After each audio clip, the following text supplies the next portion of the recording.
یہ 3 مہینے کے آرڈیننس کے ذریعے بھی کام چلایا جا سکتا ہے، لیکن ساتھ ہی ساتھ ان اداروں کو باقاعدہ اس میں یعنی جو لوگ کام کرنے والے ہیں وہ اچھے ہونے چاہیے، ان کی استعداد کار بڑھائی جائے اور ان پر کنٹرول مؤثر اس انداز کا یعنی غیر سیاسی کنٹرول ہو۔ وہ ادارے جو ہیں اینٹی کرپشن کا پرابلم یہی رہا ہے کہ وہ چیف منسٹر کے ماتحت تھی، تو اس وجہ سے وہ کہا یہ جاتا ہے اور اس پہ یہی اس پہ تنقید ہوتی ہے کہ وہ چونکہ سیاسی اثر و رسوخ میں تھی اس لیے کوئی کام نہیں کر سکتے۔ ورچولی اینٹی کرپشن اور FIA کی بے بسی کی وجہ سے یہ نیب کا ادارہ وجود میں آیا تھا۔ تو میں یہ سمجھتا ہوں کہ یہ ادارے جو ایگزسٹنگ ہیں آپ کے پاس موجود ہیں، حکومت کی سب سے بڑی صلاحیت کا امتحان جو ہوتا ہے وہ یہی ہوتا ہے کہ ان اداروں کو ایون آپ کی پولیس جو ہے وہ باقی کرائم کو کرب کرنے میں کامیاب ہو سکتی ہے اگر پولیس کو آپ غیر سیاسی کر دیں اور پولیس کو جو جدید چیزوں کی ضرورت ہے، جدید چیزوں میں ان کے پاس ایون فورینزک سائنس لیبارٹریز تک نہیں ہے، اور اگر کہیں فورینزک سائنس لیبارٹری ہے تو جو ایکسپرٹ چاہیے۔ ابھی تک میں حیران ہوتا ہوں کہ پاکستان میں کوئی ایسا لاء کالج نہیں ہے جو John Jay college law college جیسا ہو جس میں آپ John Jay college of justice criminal justice, یہاں آپ کو کرمنل جسٹس سسٹم جو ہے باقاعدہ پڑھانا پڑے گا، اس کی ٹریننگ دینا پڑے گی، اور آپ کے افسران جو ہیں تفتیش میں خاص طور پر ابھی تک آپ نے تفتیش کا کام انہی لوگوں سے لے رہے ہیں جو پولیس میں ہیں، اور بلکہ یہ جو باقی ادارے ہیں وہاں بھی آپ کے وہی لوگ ہوتے ہیں جو پولیس میں بھرتی ہوتے ہیں، انہی کو آپ اینٹی کرپشن میں بھیج دیتے ہیں اور وہی FIA میں چلے جاتے ہیں۔ اس سے کام نہیں چلے گا۔ آپ نے اگر یہ ادارے بنائے ہیں تو ان کو اسپیشلائز ٹریننگ دینا ضروری ہے، ہر تفتیشی جو ہے اسے تفتیش کے جدید طریقوں سے باخبر ہونا ہوگا، اور جب تک اور وہ جدید میتھڈالوجی جو ہے جب تک وہ اور ماڈس آپرینڈائی استعمال نہیں کرے گا کہ ہر جگہ لوگوں کو کورس کر کے زبردستی ان کو پریشرائز کر کے اور اقرار اور اقبال جرم کرایا جاتا ہے، اور پھر اقبال جرم جو ہے اس پولیس کے سامنے اس کی کوئی حیثیت نہیں ہے۔ تو یہی وجہ یہ ہے کہ ایسی ہے کہ جس کی وجہ سے آپ دیکھیں کہ ایسے کرائم جن کے بارے میں وہ انرتھ بھی ہو جاتے ہیں، ایویڈنس بھی آ جاتی ہے، لیکن وہ ایویڈنس چونکہ قابل قبول نہیں ہوتی تو عدالتوں میں جا کر وہ ناکام ہو جاتے ہیں۔ تو اس لیے قانون سازی کا عمل بھی کرنا ضروری ہے، لیکن اس کے ساتھ ساتھ آپ کی جو یہ ایگزسٹنگ ادارے ہیں ان کو آپ پراپرلی ان کو ری آرگنائز کریں اور ان میں ان کی استعداد کار کو بڑھائیں۔ ٹھیک ہے، جنرل ریٹائرڈ غلام مصطفیٰ صاحب آپ فرمائے گا کیا پارلیمنٹ میں عددی برتری نہ ہونے کی وجہ سے حکومت صدارتی آرڈیننس کا آپشن استعمال کری یا اپوزیشن سے ہاتھ بھی ملا لینا چاہیے اس معاملے میں؟ دیکھیے، ایک تو جو PTI کا منشور ہے اگر تو اس کے مطابق اپوزیشن سے بات کرنا چاہے گی تو شاید وہ بات کر لیں گے، لیکن جو چیزیں نظر آ رہی ہیں جو عمران خان صاحب کے بار بار جو بیانات آ رہے ہیں، جو انٹرویوز دیے ہیں انہوں نے، اس سے تو لگتا یوں ہے کہ اپوزیشن پارٹیاں کبھی ان کے ساتھ مل کے بیٹھیں گی نہیں، کیونکہ کوئی شخص بھی اپنے گردن خام خواہ پھانسی کے پھندے میں ڈالنے کو تیار نہیں ہوگا۔ آپ دیکھ لیجئے گزشتہ جو 10 سال کا جمہوریت کا دور ہے ہمارا، اس میں اس قسم کی کوئی قانون سازی نہیں کی گئی۔ اب نیب پہ بہت انگلیاں اٹھائی جا رہی ہیں،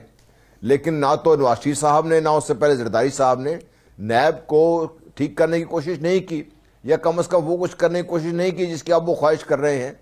تو اس لیے اپوزیشن سے میں سمجھتا ہوں بات کر کے یا ان کے ساتھ کوئی سودے بازی کر کے اگر عمران صاحب آگے بڑھنا چاہتے ہیں تو پھر ان کے لیے مسائل بہت بڑھ جائیں گے، اور اپنے منشور سے وہ نہ صرف ہٹ جائیں گے بلکہ پھر وہ ایک آرڈنری جو ہے وہ وزیر اعظم کے طور پہ سامنے آئیں گے، تو یہ شاید نہ ان کو قبول ہے نہ قوم یہ قبول کرنے کو تیار ہے۔ اس لیے ایک دوسرا مسئلہ جو سب سمجھتے ہیں، چودھری صاحب مجھ سے بہتر جانتے ہیں، یہ کہ پاکستان کا جو نظام عدل ہے وہ اتنا بوسیدہ ہو چکا ہوا، پرانا ہو چکا ہوا ہے کہ آج کے دور کے جو تقاضے ہیں ان کو پورا نہیں کرتا۔ قوانین کی ہمارے ہاں کمی نہیں ہے، لیکن قوانین کی جو ایک ربط ہونا چاہیے، یا جس میں آپ سمجھے کہ آپ جو برٹش لاز ہیں ان کو دیکھ لیجیے، جا کے مقدمہ شروع ہوتا ہے، جب تک ختم نہیں ہوگا اس کی ہیئرنگ نہیں ختم ہوئے گی، اس کی ساری وکیل آئیں نہ آئیں، وہ وکلاء کی اور کلائنٹس کا اپنا مسئلہ ہے۔ اس قسم کے بہت سارے ایسے کام ہیں جو کرنے والے ہیں، اگر تو سب مل کے ایک ایز اے پیکج ڈیل کرنا چاہیں تو وہ شاید پاکستان کے لیے بہت بہتر ہوگا۔ اور میری یہ بار بار یہ خواہش رہی ہے اور میں عرض بھی کرتا ہوں کہ پاکستان کی اعلیٰ عدلیہ میں جو مقدمات چل رہے ہیں وہ تو ہیں ہی ہیں، اگر آپ کبھی لوور کورٹس میں چلے جائیں وہاں پہ جو ابتری کی صورتحال ہے وہ شاید آپ اور ہم دنیا نہیں جانتی، وہاں پہ حالات اور بھی اس سے بگڑے ہوئے ہیں. بالکل اسی کا تذکرہ وزیراعظم نے بھی آج کے روز کیا اور یہ کہا ہے کہ قانون میں تبدیلی کے لیے 6 نئے قوانین بھی سامنے آ رہے ہیں. رانا عظیم صاحب آپ فرمائے گا کہ قانون سازی کے لیے قائمہ کمیٹیوں کی اہمیت کیا ہے، اس پر ذرا ایک روشنی ڈالیے، اور دوسرا یہ بتائے گا اپوزیشن کتنی سیاسی مجبور ہے لیجسلیشن کا حصہ بننے کے لیے؟ دیکھیں اپوزیشن مجبور بالکل نہیں ہے، نہ اپوزیشن مجبور ہوگی. مجھے سمجھ نہیں آ رہی کہ خان صاحب نے فیصلہ کر لیا، صدارتی آرڈیننس کی بات بھی کر رہے ہیں، صابر شاکر صاحب بھی کر رہے ہیں، عارف چوہدری صاحب بھی کر رہے ہیں. کیا جمہوری حکومت میں ایک طرف خان صاحب خود نعرہ لگا کے جمہوریت کا آئے تھے، ہم بھی ان کی اس فیور میں تھے. جمہوری حکومت میں جب آپ ایک صدارتی آرڈیننس لے کر آتے ہیں تو کیا وہ آرڈیننس چیلنج نہیں ہوگا؟ اور وہ اپوزیشن جو اس وقت تک متحدہ ہونے کے باوجود بھی متحدہ نہیں ہے، کیا وہ اپوزیشن پھر اس پہ متحد نہیں ہو جائے گی؟ اور کیا اس سیاسی پریشر کو خان صاحب برداشت کر سکیں گے؟ کیا اس سیاسی دباؤ کے عزت میں آ کر دوبارہ وہ سب چیزیں واپس تو نہیں ہو جائیں گی؟ اور کیا آنے والے دنوں میں جب صدارتی آرڈیننس آتا ہے تو اس کی اہمیت کیا ہوتی ہے، اس کی حیثیت کیا ہوتی ہے اگر اس کو چیلنج کیا جاتا ہے؟ اور اس صدارتی آرڈیننس کے وقت میں باقی جو اس وقت جمہوری حکومت ہے، جو ایک بالکل پارلیمنٹ موجود ہے، اس کی کیا اہمیت رہ جائے گی؟ اس کے اندر پھر کیا بحث ہوگی؟ کس پہ بات کریں گے؟ اس لیے بات ہے کہ اگر آپ اینٹی کرپشن کی بات کر رہے ہیں کہ یہ کرپشن کی بات کر رہے ہیں کہ کرپشن پہ آپ نے ہاتھ ڈالنا ہے، معذرت سے جس دن سے یہ 90 دن یا 100 دن پورے ہوئے ہیں مجھے صرف ایک بات بتا دیں کہ کون سے ایسے لوگ پکڑے گئے ہیں؟ ابھی ہم کہہ رہے ہیں کہ پرانے کیسز ہیں وہی پکڑے جا رہے ہیں. صاف پانی پہ سب سے زیادہ شور مچا جو اس کا ریفرنس پیش ہوا ہے جسے کیا گیا، اس میں نہ شہباز شریف کا نام ہے نہ اس میں حمزہ کا نام ہے، اور سب سے زیادہ شور جو بچا تھا کہا جا رہا تھا شہباز شریف اور حمزہ بھی اس میں ہے. اسی طرح باقی بہت سے معاملات ہیں ان میں کتنی گرفت ہوئی، مطلب حکومت ان کی موجود ہے نا، قانونی ادارے ان کے پاس موجود ہیں.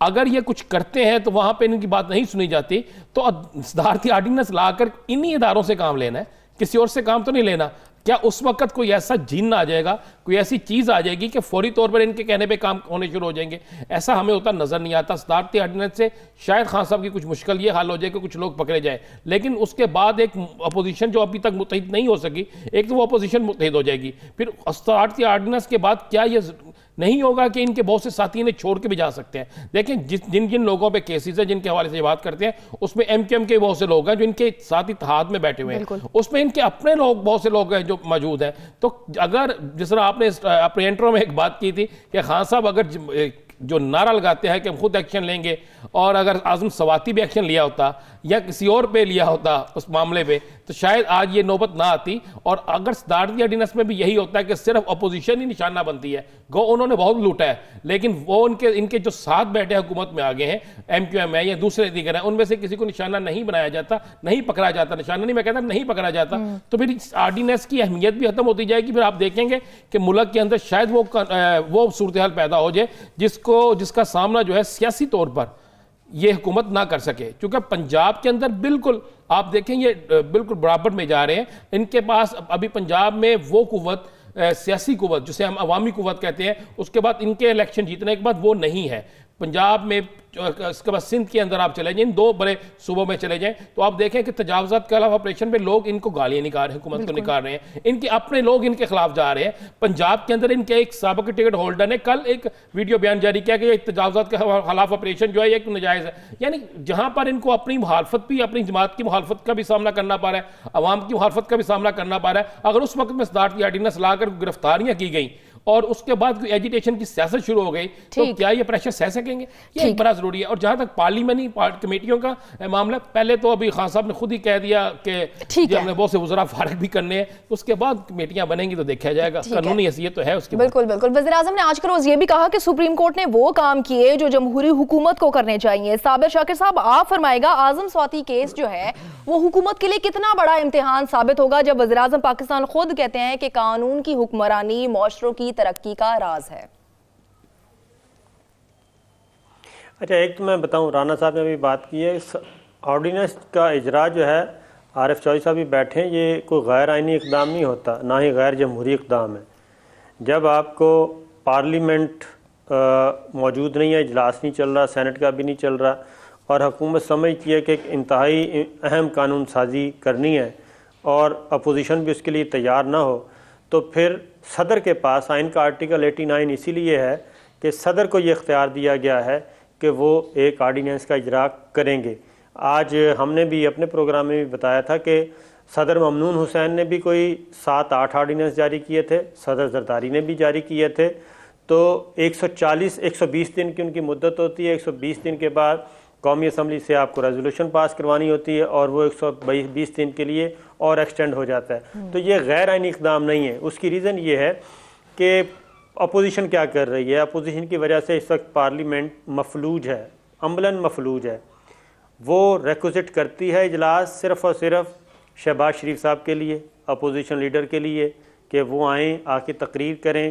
اور ان کے دیگر لوگ آئیں، وہ نیب کو اور جوڈیشری کو اور فوج کو ان کے بارے میں اپنے اظہار خیال کریں ان کے خلاف، اور اس کے بعد اجلاس ختم۔ انہوں نے کبھی بھی اجلاس اس لیے ریکوزیشن نہیں کیا کہ آئیں لیجسلیشن کریں۔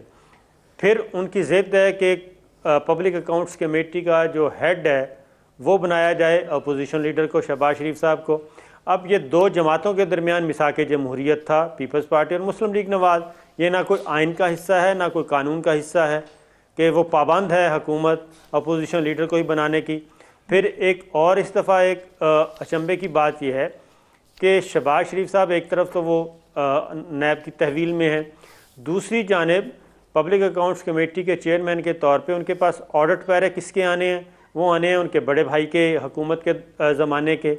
تو کیا وہ ان پہ کوئی اعتراض کریں گے؟ کیا ان پہ گرفت کریں گے یا سارے آرڈر اپروو کرتے جائیں گے اور ڈس اپروو کریں گے جو ان کے اگینسٹ ہوں گے؟ تو یہ چیز ہے۔ پھر وہ کہتے ہیں کہ جب تک آپ پبلک اکاؤنٹس کمیٹی کا چیئرمین شہباز شریف کو نہیں بنائیں گے اس وقت تک ہم اسٹینڈنگ کمیٹیز کے لیے بھی اپنے نامینیز نہیں دیں گے۔ اب قائمہ کمیٹی کا آپ نے پوچھا، قائمہ کمیٹی جو ہوتی ہیں قومی اسمبلی میں اور سینٹ میں، یہ ریڑھ کی ہڈی ہیں، یہ ان کی بیک بون ہے۔ جتنی لیجسلیشن ہوتی ہے وہ ساری ایک بل ٹیبل ہوتا ہے قومی اسمبلی میں یا سینٹ میں، اس کے بعد وہ جاتا ہے قائمہ کمیٹی میں۔ قائمہ کمیٹی میں تمام جماعتوں کی نمائندگی ہوتی ہے، وہاں پہ اس بل کو ڈسکس کیا جاتا ہے، پھر ویٹ کیا جاتا ہے اور فائنل حتمی شکل میں اس میں کوئی امینڈمنٹس ہونی ہیں ووٹ داخل کی جاتی ہیں، پھر آتی ہیں دوبارہ اور اپروو ہوتا ہے۔ تو وہ پبلک اکاؤنٹس کمیٹی کا چیئرمین نہیں بن رہا، اس پہ ضد، قائمہ کمیٹیوں کے سربراہان اور قائمہ کمیٹیاں تشکیل نہیں پا رہی، اس پہ ضد۔ تو اسی لیے پرائم منسٹر نے شاید اس طرف اشارہ کیا تھا کہ اب ہم اپنی یہ پروسیس مکمل کریں گے اپوزیشن کے بغیر۔ اب جب اپوزیشن کے بغیر پروسیس مکمل ہوگا، اپوزیشن مزید جائے گی، چیخے گی، یقیناً شور شرابہ کرے گی۔ جو رانا صاحب نے کہا کہ اس سے اپوزیشن متحد ہو جائے گی، تو آئی تھنک عمران خان کی بھی اسٹریٹجی یہی ہے کہ وہ کرپشن، احتساب، اس معاملے پہ جب لیجسلیشن لے کے آئیں گے وہ انہوں نے نہیں کرنی، آرڈیننس لے کے آئیں گے، ان کی گرفت ہوگی، یہ شور شرابہ کریں گے، احتجاج کریں گے، تو پھر اس کے بعد ان کے پاس یہ آسان راستہ ہوگا کہ مجھے کام نہیں کرنے دیا جا رہا، اپوزیشن تعاون نہیں کر رہی، میں لیجسلیشن نہیں کر سکتا، کسی کو پکڑ نہیں سکتا، لہٰذا نئے مینڈیٹ کی ضرورت ہے، تو وہ نئے انتخابات کی طرف جا سکتے ہیں۔ تو بنیادی طور پہ عمران خان چونکہ وہ کہہ چکے ہیں اپنے انٹرویو میں کہ کیپٹن کوئی بھی اسٹریٹجی بنا سکتا ہے، آپشن اے بی سی، تو وہ پلان اے بی سی انہوں نے رکھا ہوا ہے۔ اسی لیے اپوزیشن نے بھی جب گورنمنٹ کو پتہ چلا اپوزیشن کو کہ یہ صدارتی آرڈیننس کے ذریعے گرفت کرنا چاہ رہے ہیں، تو اس پہ اب کھلبلی مچی ہوئی ہے اپوزیشن بینچوں پہ۔ تو یہ گیم چل رہی ہے، دیکھنا یہ ہے کہ کون کمپرومائز کرتا ہے اور کیسے آگے گیم چل رہی ہے، اب دیکھنا یہ ہے کہ کون کمپرومائز کرے گا۔ سوئس حکومت نے بینک اکاؤنٹ سے معاہدے کی توسیع کی ہے، معاملہ ہے $200 ارب کا۔ کیا یہ پاکستان واپس آئیں گے؟ حکومت کے لیے نیا چیلنج، اسی پر بات ایک بریک کے بعد۔ سٹے ود اس۔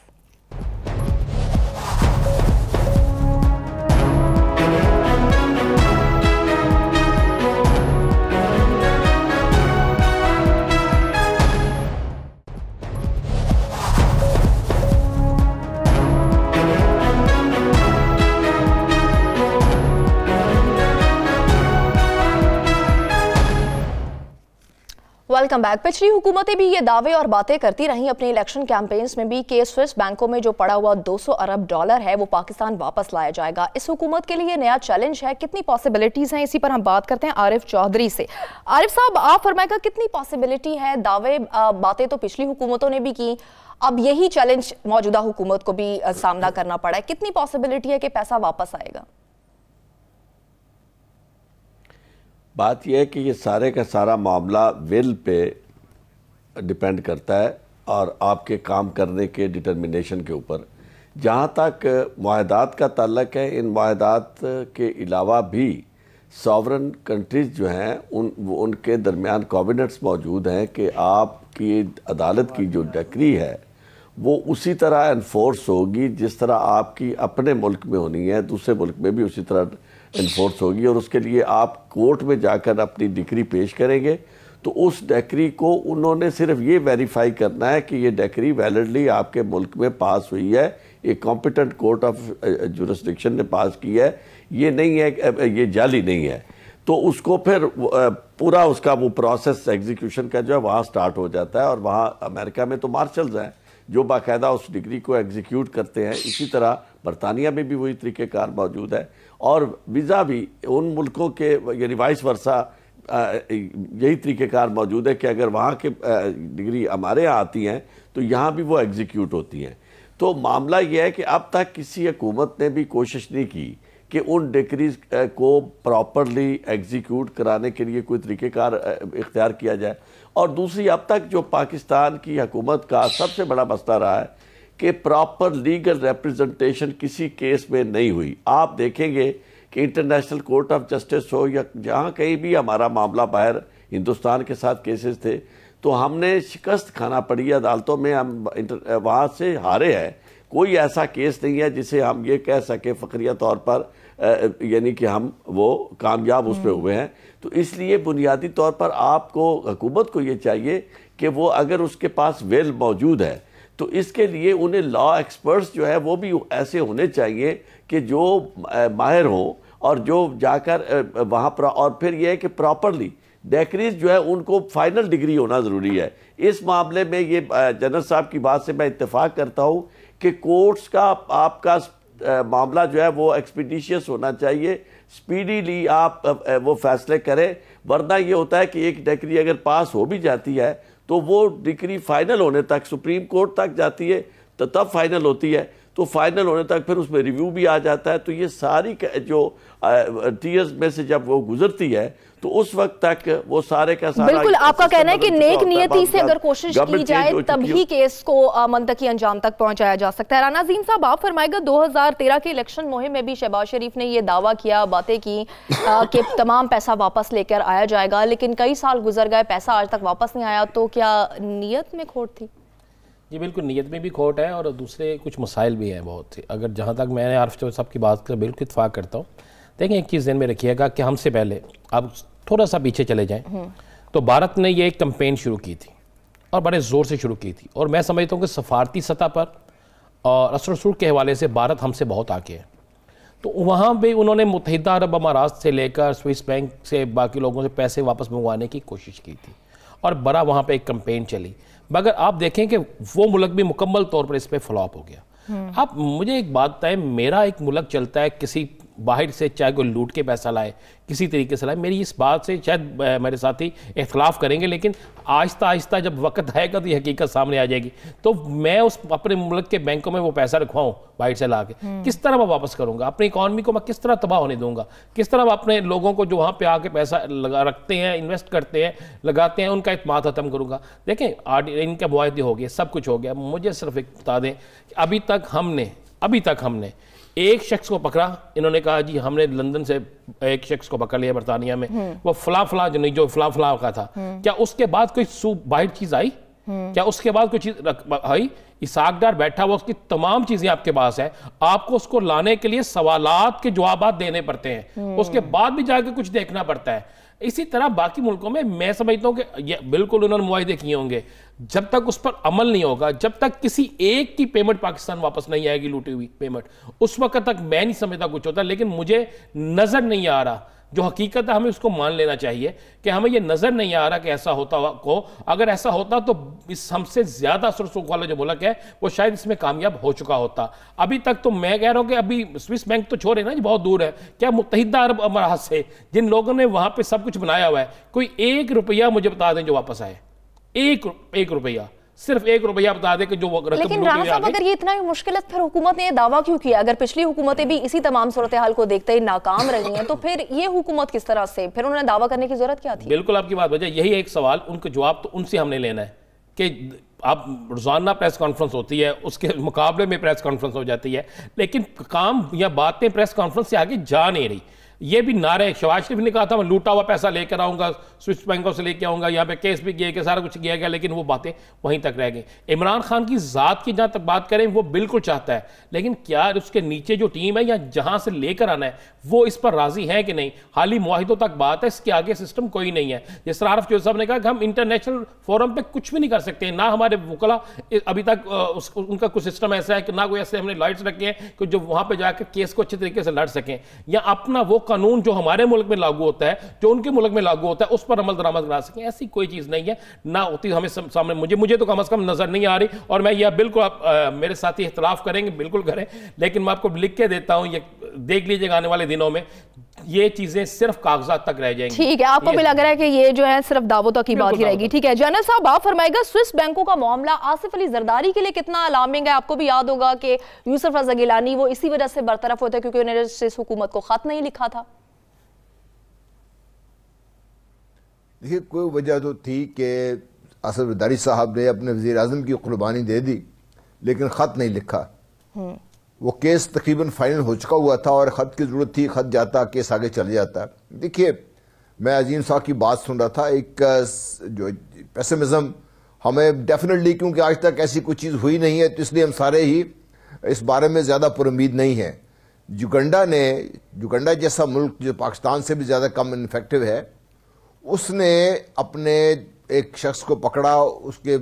کیس چلا اور اس کا پیسہ سوئس بینک سے واپس آیا۔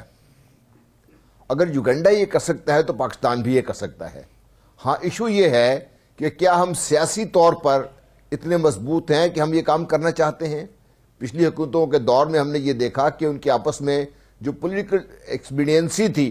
چاہے وہ ملٹری گورنمنٹس تھیں چاہے وہ سیاسی گورنمنٹس تھیں، ان کی وجہ سے معاملات آگے نہیں بڑھے۔ لیکن اب اگر یہ حکومت اپنا فیصلہ کر لیتی ہے، سوئس گورنمنٹ کے ساتھ ابھی تک صرف ایم او یو سائن ہوا ہے، ابھی معاہدے ہونے باقی ہیں، ان معاہدے کی کافی جزیات ہیں، اگر اس تک جائیں گے تو انٹرنیشنلی اب یہ لا بن چکا ہوا ہے امریکن پریشر کی وجہ سے، کیونکہ امریکہ کے بہت سارا پیسہ باہر جا رہا تھا تو امریکنز کو اس چیز پہ پریشانی تھی،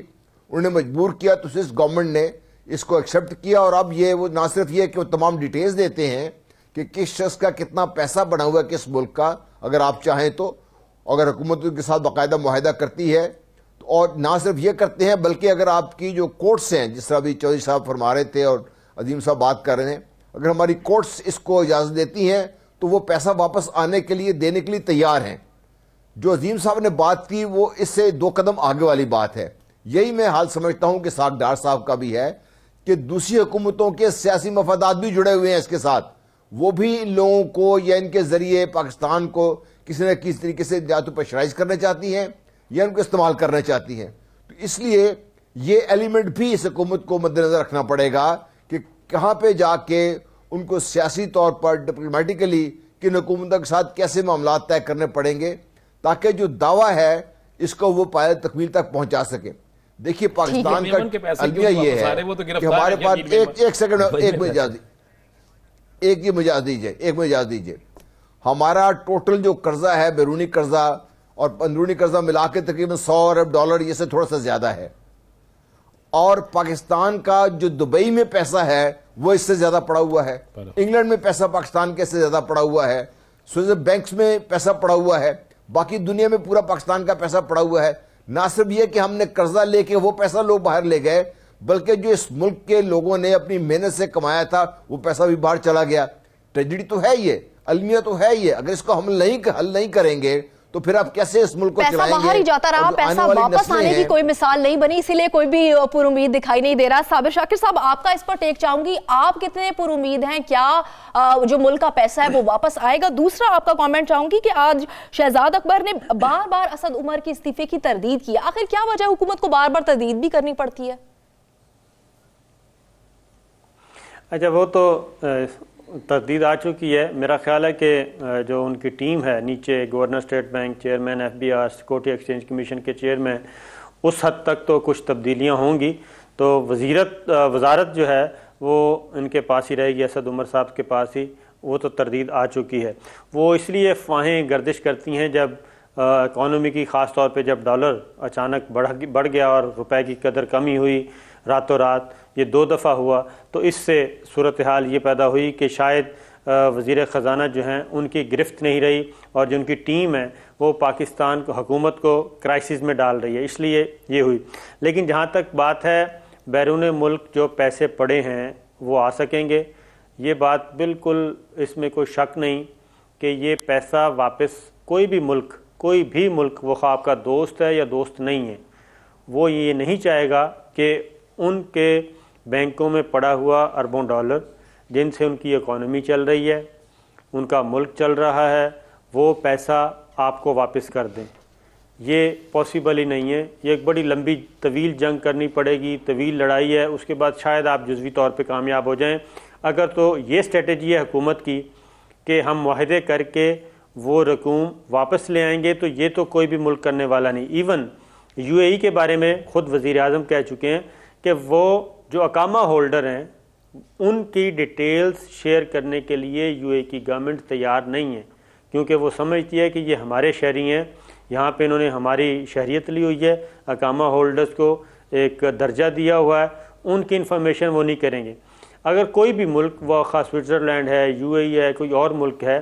وہ اگر آج یہ کمپرومائز کرتے ہیں پاکستان کو فائدہ پہنچانے کے لیے کہ ٹھیک ہے جی یہ آپ کا 200 پاکستانیوں کی پراپرٹیز ہیں، یہ انہوں نے بنائی ہیں، اتنا پیسہ پڑا ہے، یہ آپ کی ہوئیں، اس کے بعد اس ملک میں کوئی اور انویسٹمنٹ کرنے کے لیے نہیں آئے گا، کوئی اور خریداری کرنے کے لیے نہیں آئے گا. اس لیے وہ کوئی بھی ملک یہ نہیں چاہے گا کہ ان کا اس اعتبار سے کوئی اعتبار اٹھے. اس لیے یہ تو بات بالکل صحیح ہے. ایک ہی صورت ہے صرف کہ جب آپ کے پاس انفارمیشنز آ گئیں، 2 ہی ماڈل ہیں. ایک سعودی عرب کا ماڈل ہے محمد بن سلمان صاحب کا، انہوں نے جو 200-400 آدمی پکڑنے تھے پکڑ کے اندر کیے، اس کے بعد معاملہ طے کرنے شروع کیے، 1200 ارب ڈالر انہوں نے ریکور کیا، سعودی اکاؤنٹ میں آئے، کچھ کے ساتھ معاہدے کیے اور اس کے بعد ان کو ریلیز کر دیا. ایک تو یہ ماڈل ہے. دوسرا ماڈل برطانیہ میں اس وقت ایکسرسائز ہو رہی ہے. برطانیہ نے بھی پہلے یہ ڈیٹیل معلوم کی کہ کن کن برطانوی شہریوں کے بیرون ملک اثاثے ہیں اور بیرون ملک دولت پڑی ہے. انہوں نے وہ معلومات لیں، اس کے بعد تمام کو ایک ایمنسٹی دی کہ 40% آپ دیں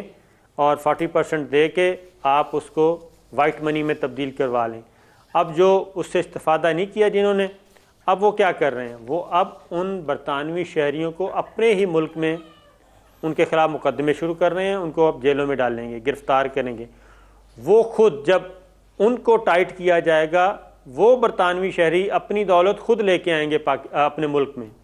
تو اگر تو یہ ایکسرسائز کی جائے پاکستان میں بھی کہ اگر آپ کو پتہ ہے کہ فلاں 1000 لوگ یا 50 لوگ یا 100 لوگ، ان لوگوں کی پراپرٹیز UAE میں ہیں، اتنا سرمایہ ہے، اور وہ کوئی ایمنسٹی بھی لینے کے لیے تیار نہیں، کوئی وضاحت کرنے کے لیے تیار نہیں، فلاں کا پیسہ سوئس اکاؤنٹ میں پڑا ہے، فلاں کا برطانیہ میں ہے، فلاں کی پراپرٹیز امریکہ میں ہے، فرانس میں ہے، جرمنی میں ہے، یہ ساری انفارمیشن تو ان کو یہاں پہ پکڑا جائے گا.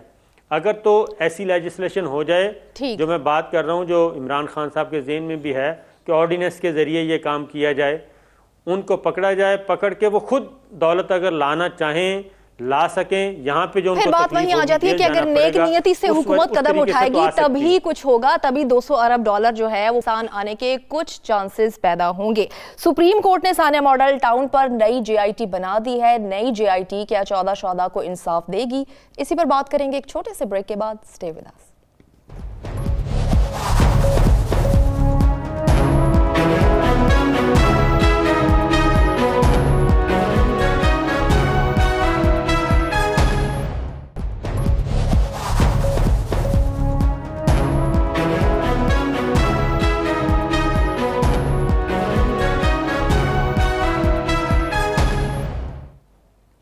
Welcome back. ثانیہ ماڈل ٹاؤن پر بنے گی اب نئی JIT اور اسی پر ہم بات کرتے ہیں. رانا عظیم، آپ فرمائے گا کیا نئی JIT 14 شہداء کو انصاف دے پائے گی؟ دیکھیں جی بالکل میرا خیال ہے کہ اگر اس حکومت میں بھی انصاف نہیں ملتا اور اس حکومت میں بھی اگر انصاف نظر نہیں آتا تو پھر بالکل کبھی نہیں آئے گا۔ میری جو انفارمیشن ہے، یہ میرے پاس ڈاکومنٹس موجود ہیں، چونکہ یہ ابھی آف دی ریکارڈ ہے، یہ میرے پاس موجود ہے ڈاکومنٹس۔ جی آئی ٹی بن رہی ہے، اور جی آئی ٹی جو بن رہی ہے اس کے میں سب سے زیادہ پرابلم جو آ رہی ہے اس وقت مسلم لیگ نون کے اندر پیدا ہو گئی ہے۔ آج مسلم لیگ نون نے ایک سابق آئی جی مشتاق سکھیرا کو اور 2 معروف بیوروکریٹس جو ہیں جو اس وقت بھی حکومت میں موجود ہیں، ان کو آج اسپیشل یہ ٹارگٹ دیا گیا ہے، اور اس پہ ایک سابق صوبائی وزیر نے خود میٹنگ لی ہے، اور ایک سینیٹر جو ہیں اور سابق آئی جی بھی رہے ہیں وہ بھی انہوں نے بھی اس میٹنگ لی ہے۔ انہوں نے کہا گیا ہے اس سابق آئی جی کو اور اس بیوروکریٹس کو کہا ہے کہ جناب آپ فوری طور پر تمام پولیس افسران سے رابطے کریں، اگر وہ جو اس کیس میں تھے، کیونکہ وہ پولیس افسران جو ہیں ان میں سے 3 پولیس افسر جو ہیں وہ باقاعدہ وعدہ معاف گواہ بننے کے لیے تیار ہیں، وہ ایسے بیانات دینے کے لیے تیار ہیں جس میں یہ ثابت ہو جائے گا کہ فلاں شخص کے کہنے پہ کس کے جہاں میٹنگ ہوئی تھی، کس نے احکامات جاری کیے تھے، کس کی کالز آتی تھی، اور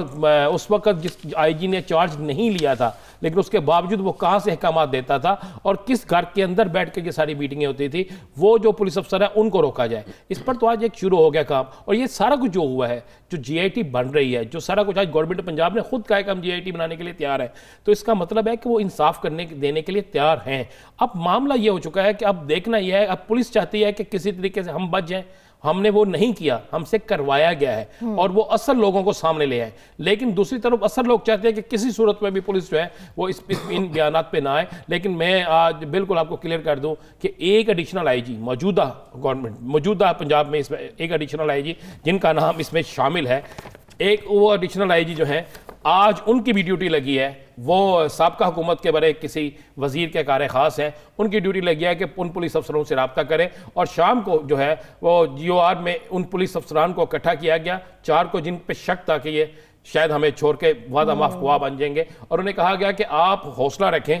ہم اس جی آئی ٹی میں کوئی ایسے لوگوں کو شامل کریں گے کہ یہ معاملہ پھر کسی نہ کسی طریقے سے سیٹل ہو جائے اور کچھ نہ ہو، لیکن ایسا ہوتا نظر نہیں آئے گا۔ آپ دیکھ لیجئے گا یہ جی آئی ٹی بنے گی بھی، اور جی آئی ٹی جو بنے گی اس میں دنوں میں ہوگا فیصلہ،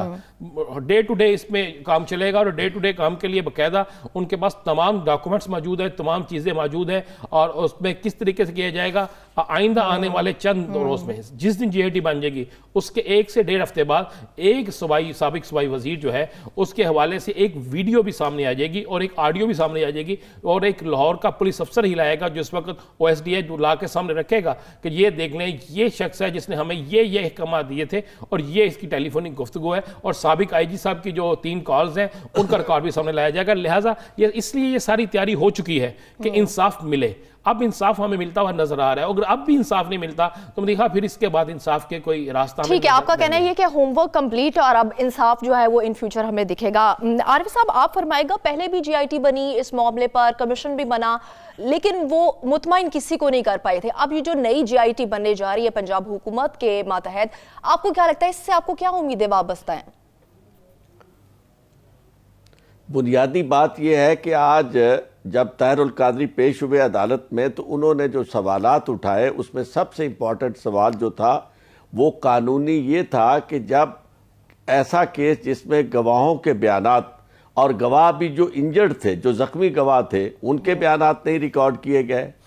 پولیس والوں کے بیانات ریکارڈ نہیں کیے گئے، ملزموں کے ریکارڈ نام جن کے تھے ان کے ریکارڈ نہیں کیے گئے بیانات، اور جو ورثاء تھے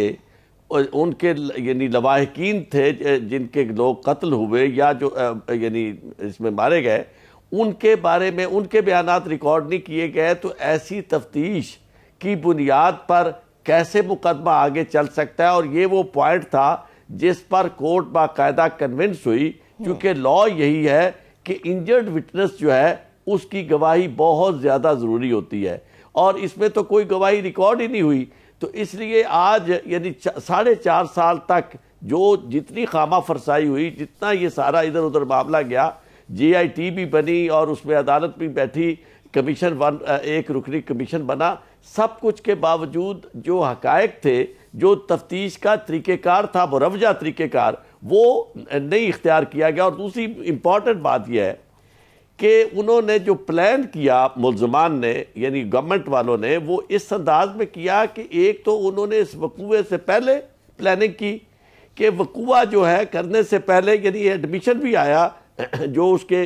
ریکارڈ میں موجود ہے اور بیان جو ہوا جسٹس صاحب کے باقر نجفی صاحب کے سامنے، اس میں انہوں نے مانا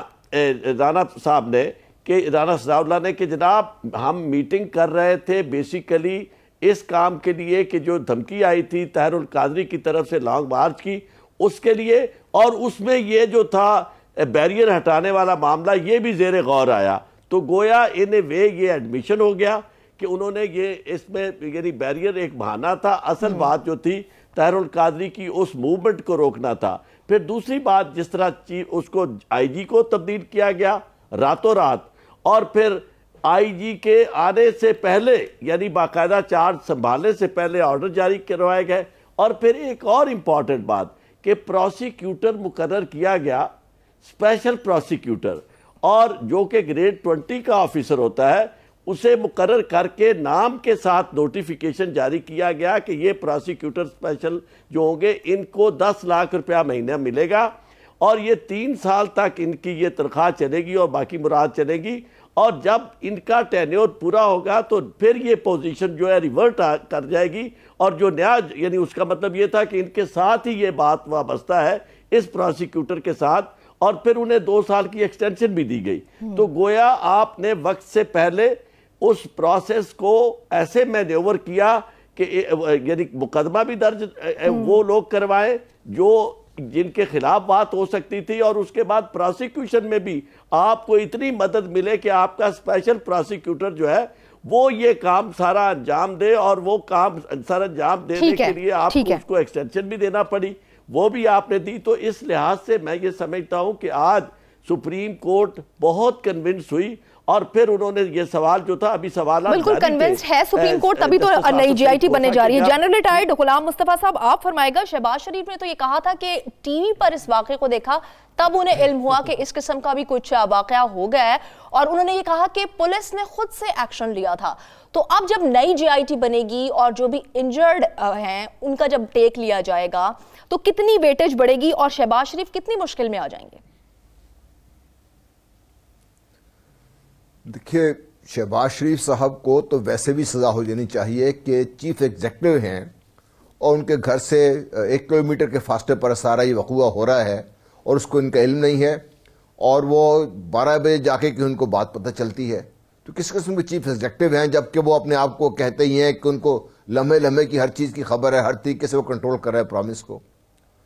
دوسری دیکھیے بہت اہم بات جس کو ہم ابھی نگلیکٹ کر رہے ہیں سارے، وہ یہ ہے کہ ان 4 سالوں میں ہمارے جو سارا نظام تھا، جو کرمنل جسٹس سسٹم تھا، وہ سارا آن ٹرائل رہا اور وہ فیل ہو گیا ہے۔ وہ اس میں فیل ہونے کی وجوہات ابھی عارف چودھری صاحب نے بڑی کھل کے بیان کرا دی ہیں۔ وہ کون لوگ ہیں جو اس کے ذمہ دار ہیں، ان کے خلاف کیا ہوگا؟ کیا محترم چیف جسٹس صاحب، میں نہایت ادب سے ان سے ہی درخواست کرتا ہوں، کیا وہ اس چیز کو پسند کریں گے کہ وہ پتہ کریں کہ ہائی کورٹ میں، سیشن کورٹس میں، نیچے ان عدالتوں میں کیا ہوا جس کی وجہ سے 4 سال گزر گئے، 14 لوگ اپنی جان سے گئے، 80 سے زیادہ زخمی ہوئے۔ میں ایز اے ملٹری مین آپ کو بتانا چاہتا ہوں کہ اتنی کیوٹیز ہوں تو تقریباً ایک بٹالین رائٹ آف ہو جاتی ہے۔ تو اتنا زیادہ جب فائر ہوا اور اتنا زیادہ فائر اور اتنے کیوٹیز ہوئیں، ان لوگوں کو بھی پکڑنا چاہیے، میں یہ سمجھتا ہوں، تاکہ آئندہ کے لیے یہ تو جے آئی ٹی بن گئی، اب کتنی جے آئی ٹیز بنائیں گے؟ پورے ملک میں جے آئی ٹیز ہی بنتی رہیں گی۔ ہم اپنے جو ایکچولی قانون ہے، جو ہمارا سسٹم ہے، وہ کب ان آپریشن ہوگا، کب اس کو ہم رسپانسو بنائیں گے؟ میں تو یہ سمجھتا ہوں، اور پتہ نہیں چودھری صاحب مجھے اگری کرتے ہیں نہیں کرتے، کہ ہمیں یہ بھی تو پتہ کرنا چاہیے نا کہ ان لوگوں کی وجہ سے فیل ہوا، کیوں فیل ہوا، اور اس کو دور کرنے کی کوشش بھی کی جائے، تاکہ عام آدمی جو جن کی پہنچ نہیں ہے چیف جسٹس صاحب تک یا بڑی کورٹس تک، وہ کیسے انصاف حاصل کریں گے۔ ٹھیک ہے، صابر شاکر صاحب آپ فرمائے گا، model town case Tehreek Insaf حکومت کے لیے کیا امتحان ثابت ہوگا؟ دیکھیں، امتحان تو یہ ہے کہ جے آئی ٹی بنائیں اور جے آئی ٹی جلد از جلد اپنا کام مکمل کرے، اور اس کو 1 سال کے اندر اندر یہ ٹرائل مکمل ہو، تب تو فائدہ ہے۔ اور اگر پھر وہی طویل دورانیے کا سفر شروع ہو گیا تو پھر بہت مشکل ہوگا۔ لیکن اصل بات یہ ہے کہ یہ ماڈل ٹاؤن کا جو کیس ہے، یہ ہمیں بتاتا ہے کہ کس طریقے سے چیزیں مینیج کی جاتی ہیں اور مافیاز کی طرح یہ ملک چلایا جاتا ہے، جیسے عارف صاحب نے بتایا، چودھری صاحب نے، کہ اگر آپ ٹوٹل اماؤنٹ کریں تو وہ 6 کروڑ بنتی ہے پروسیکیوٹر کی، تو 6 کروڑ جس پروسیکیوٹر کو آپ دے دیں، اس کے بعد آپ خود اندازہ لگا لیں کہ اس نے کس کو فائدہ کرنا ہے. کیا وہ پروسیکیوٹر واقعتاً ایکچوئل ملزمان کے لیے کام کرے گا، ملزمان کو سزائیں دلوانے کے لیے، یا پھر ملزمان کو بچانے کے لیے؟ تو جس کو گورنمنٹ 6 کروڑ روپے دے رہی ہے تو اس نے تو وہی کرنا ہے جو 6 کروڑ روپے جہاں سے ملنا ہے اس کے مطابق. تو اس لیے جو جنرل صاحب بات کر رہے ہیں، اصل چیز یہی ہے کہ کیا اس سارے واقعے کے بعد اس بات کا بھی تعین کیا جائے گا کہ 4 سالوں میں 5 سالوں میں جس طریقے سے یہ کھلواڑ کھیلا گیا اور انصاف کے راستے میں رکاوٹیں ڈالی گئیں، بلکہ شہادتیں مٹائی گئیں، ختم کی گئیں تاکہ اصل ملزمان بچ سکیں، تو کیا وہ سارے اس شکنجے میں آئیں گے اور ان کو سزا ملے گی؟ اصل چیز یہ ہے، کیونکہ سانحہ ماڈل ٹاؤن جو ہے، امید تو یہی ہے کہ اب انصاف ضرور ملے گا. قانون کی حکمرانی معاشروں کی ترقی کا ہے، اور یہی راز ہم پاکستان کے لیے بھی چاہتے ہیں. آج کے پروگرام سے مجھے دیجیے اجازت، کل پھر آپ سے ملاقات ہوگی. اللہ حافظ.